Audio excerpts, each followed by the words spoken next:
Bismillahirrahmanirrahim. Assalamualaikum warahmatullahi wabarakatuh. Alhamdulillahirabbil alamin. Wassalatu wassalamu ala asrofil anbiya'i wal mursalin wa ala alihi wa ashabihi ajmain. Saudaraku sekalian, kita sebagai orang tua terhadap anak-anak kita punya tanggung jawab untuk mendidik anak-anak kita bagaimana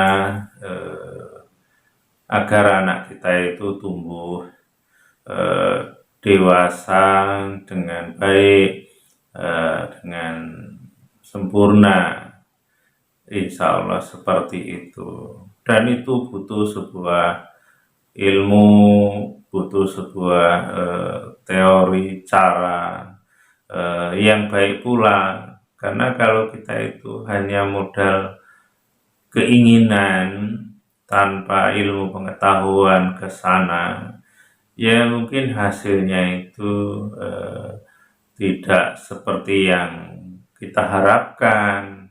Maka untuk itu kita juga harus tahu bagaimana sih cara mendidik anak-anak kita agar dia nantinya itu anak yang mandiri atau anak yang percaya diri, anak yang optimis umpamanya. Dan di antara yang harus kita lakukan atau kita sikapi terhadap anak kita agar anak kita itu umpamanya dia percaya diri atau tidak minder. Salah satunya kalau kita itu di rumah, cobalah anak-anak itu kita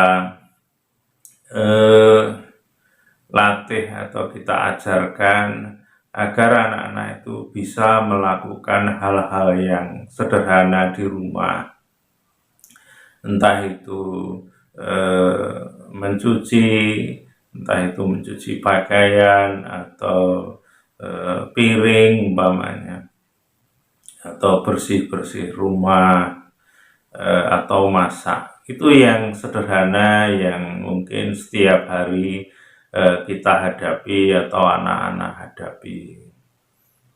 Dan agar anak itu tumbuh percaya dirinya dan tidak minder, salah satunya juga kalau anak mengerjakan pekerjaan rumah tadi, janganlah kita itu sekali-kali mencela pekerjaan itu, mencela pekerjaan anak itu, jangan.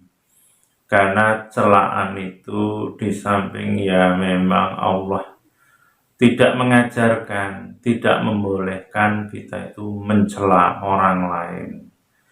Baik orang lain itu tetangga, saudara kita yang lain, juga bisa mencela anak kita sendiri.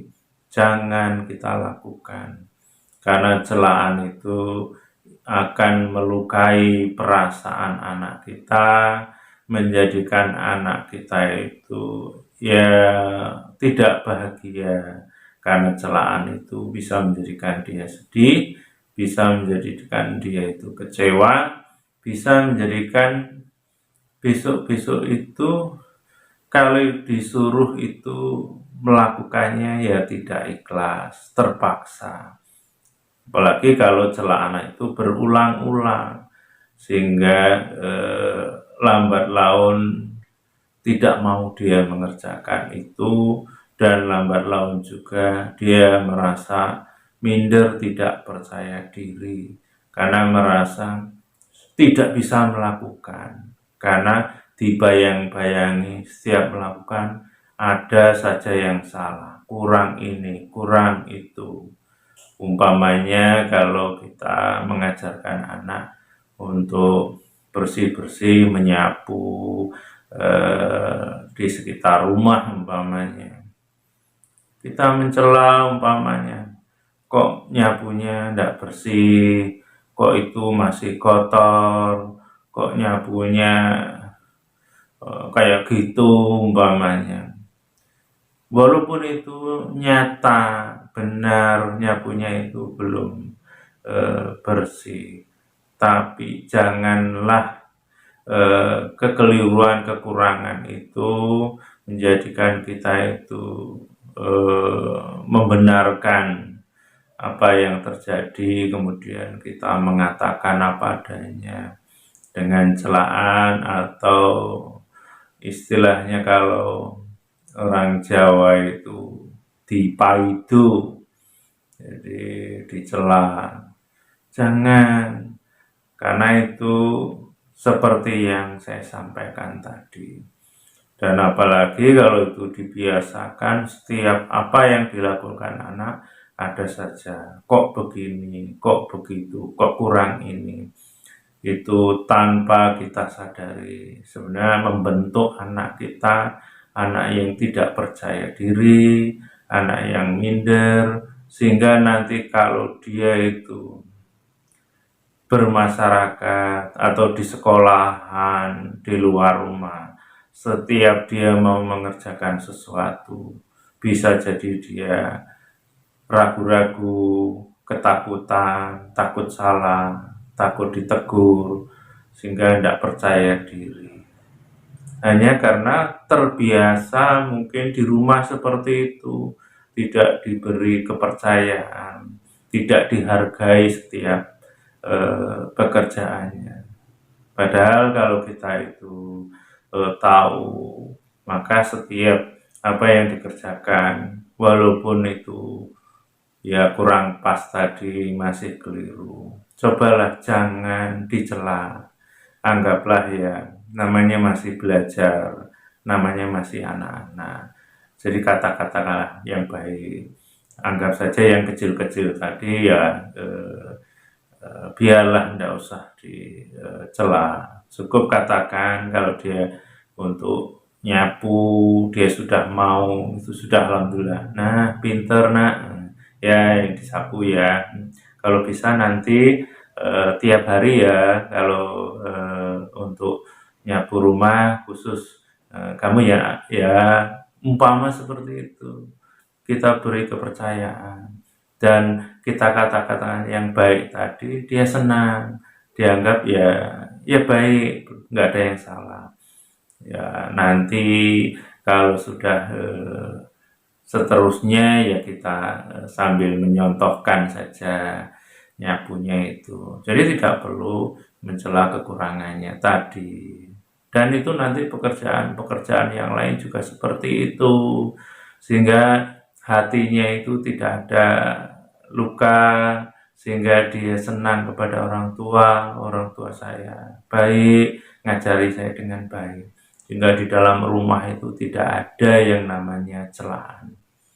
Karena kalau itu terjadi dan berulang-ulang, biasanya siapapun, anak pun juga demikian, kalau dilatih mencela, nanti tanpa sadar anak itu juga akan terbiasa seperti itu. Bahkan kalau kita itu mencela pekerjaannya, bisa saat itu anak akan membalas juga. Umpamanya kalau seperti tadi, kok tidak bersih nyapunya, kok masih ada yang kotor, kok itu belum disapu yang pojok sana, umpamanya seperti itu. Kalau anak itu biasa dikatakan seperti itu, lama-lama seperti apa ya, seperti bom waktu, maksudnya suatu saat meledak, dia menjawab, sudahlah, kalau saya menyuci atau bersih-bersih nggak pernah benar salah, udah males aku, umpama seperti itu. Ini salah, itu salah, nggak pernah benar, sehingga malas kalau disuruh, malas, nggak mau ngerjakan. Dan itu bukan malas sebenarnya, karena ya ada unsur kekecewaan itu tadi. Setiap mengerjakan pasti nanti paling dicela, disalahkan. bisa seperti itu. Sehingga itu akan terus-menerus, kemudian nanti ke masalah-masalah yang lain, terbawa-bawa nanti. Jadi kalau orang tua itu mungkin nyuruh anak, ya namanya orang tua kan wajar nyuruh anak, "Nak tolong beli cabai di warung sana ya." Padahal persoalan tadi bukan persoalan belanja, persoalan bersih-bersih. Itu bisa terbawa. Males lah, kan begitu. Sehingga mau ngerjakan itu eh, tidak ikhlas kalaupun toh berangkat. Termasuk penghargaan atau menghargai orang tua, menghormati orang tua itu nantinya juga akan berkurang. Walaupun mungkin persoalan tadi sudah kemarin-kemarin, minggu yang lalu umpamanya, tapi itu akan terbawa ketika disuruh atau ditanya, umpamanya hanya ditanya sederhana, eh, di sekolah tadi diajari apa umpamanya, hanya tanya orang tua, tapi kekesalan, kejengkelan, dan lain-lain sebagainya tadi terbawa, sehingga menjawab pertanyaan orang tua tadi mungkin dengan ya tidak senang, kepo umpamanya, atau wajah, mungkin seperti itu bisa, atau jawabnya dengan ketus istilahnya, dengan tidak suka. Ngapain sih nanya-nanya? Bisa saja kadang dengan orang tua itu seperti itu, karena mungkin selama ini di rumah diajarkan seperti itu, diajarkan kata-kata yang tidak menyenangkan hati, tidak mengenakan, sehingga tanpa sadar tadi anak juga kalau ditanya membalasnya dengan kata-kata yang tidak enak pula. Nah itu yang harus kita ketahui. Jadi jangan di rumah itu dibiasakan mencela pekerjaan anak. Jadi biasakan kita itu senang melihat kerjaan anak. Ya senangnya paling enggak ya senyum. Terus kalau ada yang kurang enggak usah dikomentari, tapi yang baik-baiknya saja. Jadi ya, alhamdulillah ya, sudah dibersihkan. Kalau bisa malah kita tambah terima kasih, makasih nak sudah bantu ibu, bantu bapak, kan gitu, sehingga anak senang, sehingga besok itu ketika disuruh dia senang. Tolong bersihkan lagi ya nak itu rumahnya. Ya, mungkin dia juga jawab, "Ya bu, ya pak," kan gitu.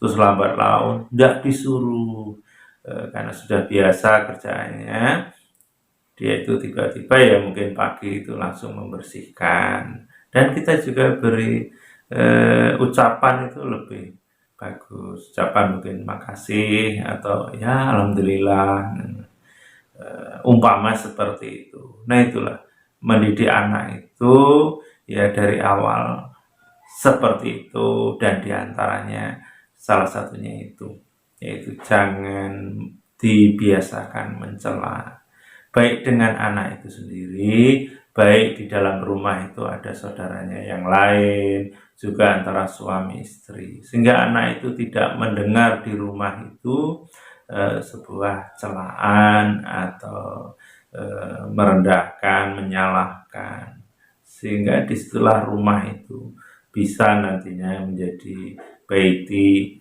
jannati, rumahku, surgaku. Jadi bukan berarti rumah itu isinya emas, perak, intan, tidak, tapi penuh dengan kebahagiaan, kedamaian, ketenangan.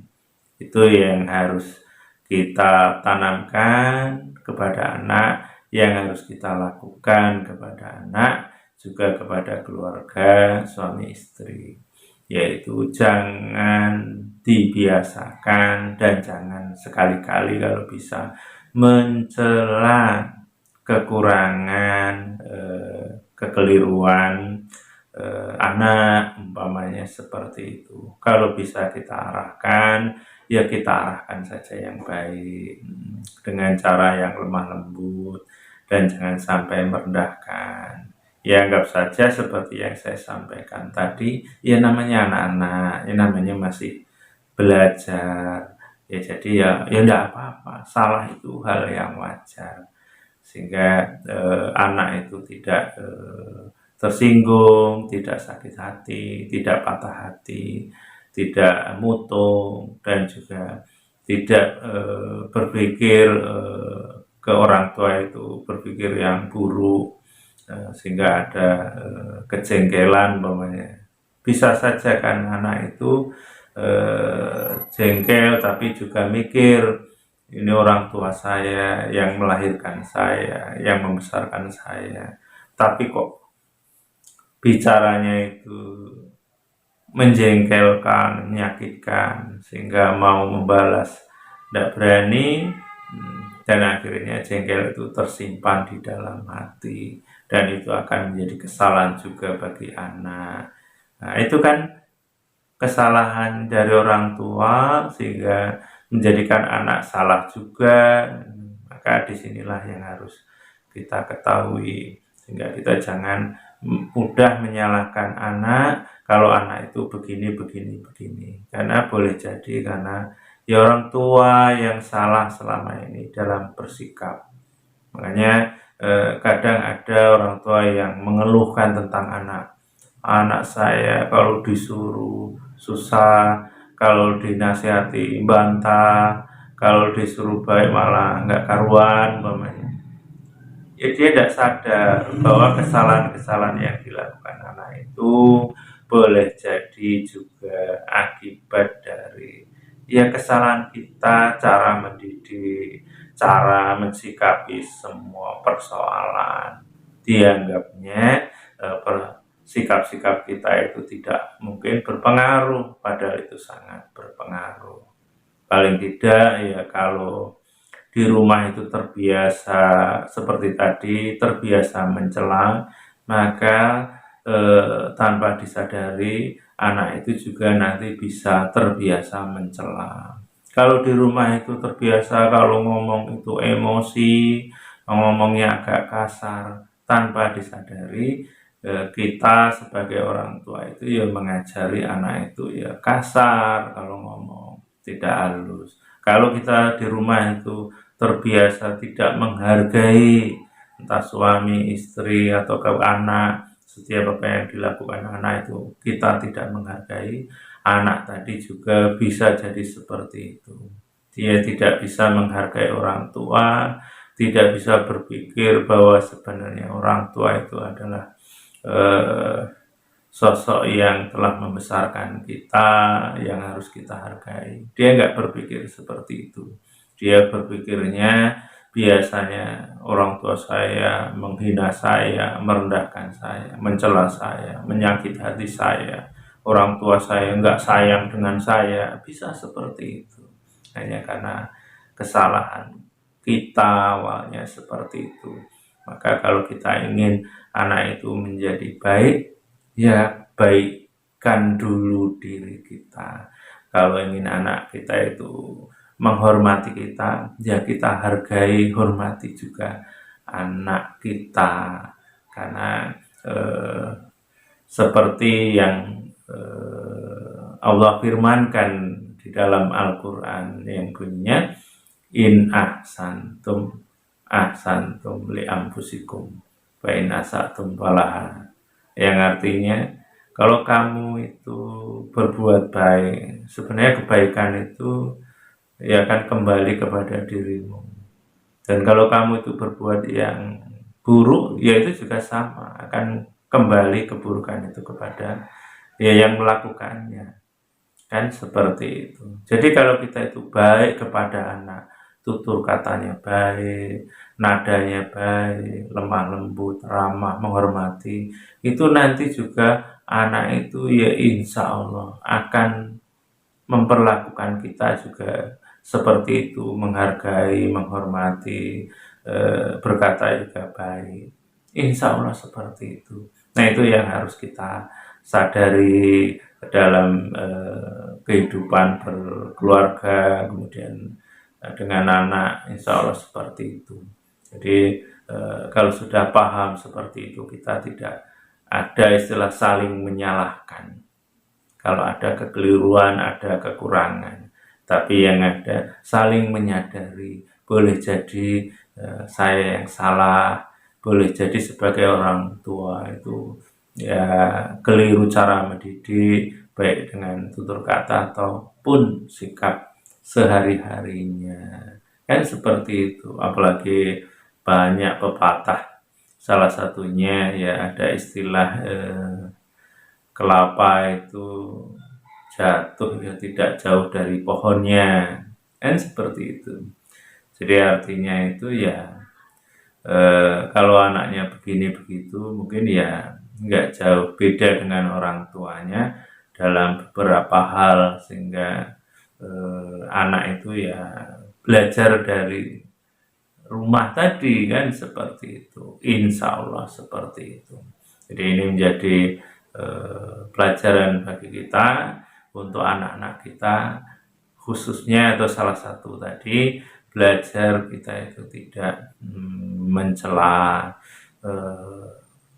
kekurangan kesalahan anak-anak kita, karena itu akan berdampak tadi kalau kita itu sedikit-sedikit mencela ya anak kita itu mudah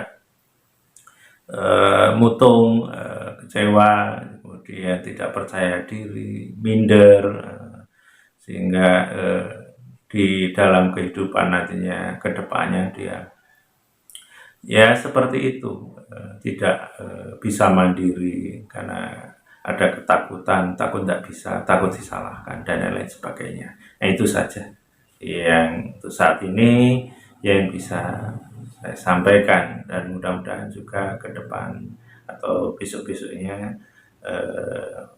akan saya sampaikan yang lainnya, insya Allah.